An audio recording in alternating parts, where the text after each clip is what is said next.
Let me show you how I cut oysters on the bandsaw. This is a small log that I'm going to be using.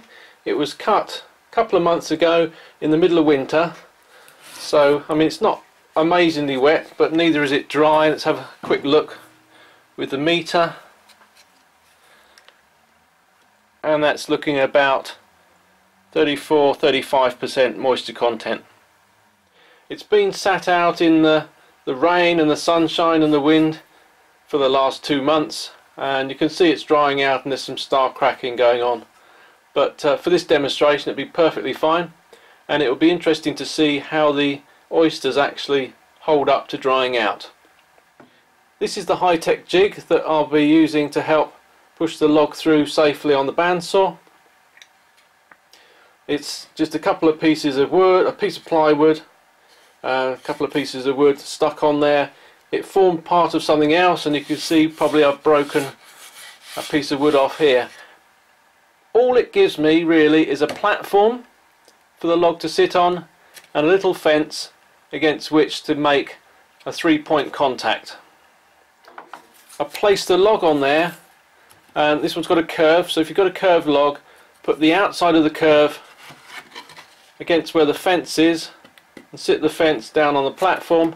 You'll get 3-point contact, and that'll stop it from moving about as you pass it through the bandsaw. At the bandsaw itself, you can see I've got my high ripping fence installed.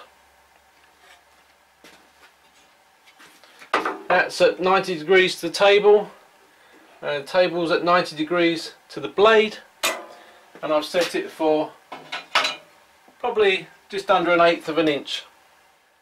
I've also got my mitre fence here. It's undone at the moment, and you'll see why in a second. I'm going to be using dust extraction from underneath the table of the bandsaw. It's not brilliant, so I'll also be using a face mask, and the other safety precautions would be some ear defenders and also some safety specs. So to get started, I've put my little platform loosely on the table. That slides around okay. Bit of wax might help that. Place the log up against the fence. And the important thing here is the end of the log should be flat against the fence. Don't have to start that way. You can cut off partial oysters until you get it flat. But once you've started cutting, every time you come back for the next cut, set the log flat against the fence on its little platform. So you've got 3-point contact on the platform, a full flat contact on the fence. Then I bring the mitre fence in loose so that I can achieve a 2-point contact on the inside curve of this piece of wood. Now all I need to do is hold the wood up against the fence and push through using the mitre fence. So let's give it a whirl.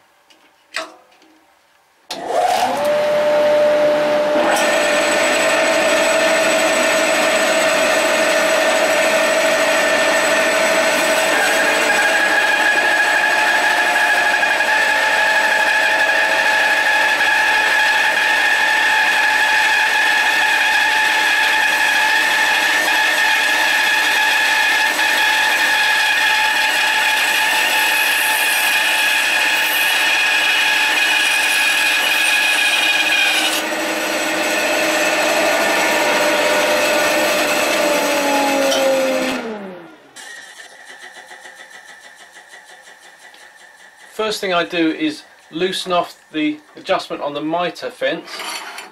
That means that when I come in for the next cut, it's going to automatically align itself properly, and I won't forget to do that and end up with just 1-point contact, which could mean the log would move. Can then just roll out our oyster, and I think you can see that's worked very well. Nice and thin, consistent cut through there. So once again, flat against the fence, bring the platform in, Make sure you're happy. Bring the mitre fence in, good 2-point contact, tighten that up. Dust extraction on, saw on, and push it through slowly.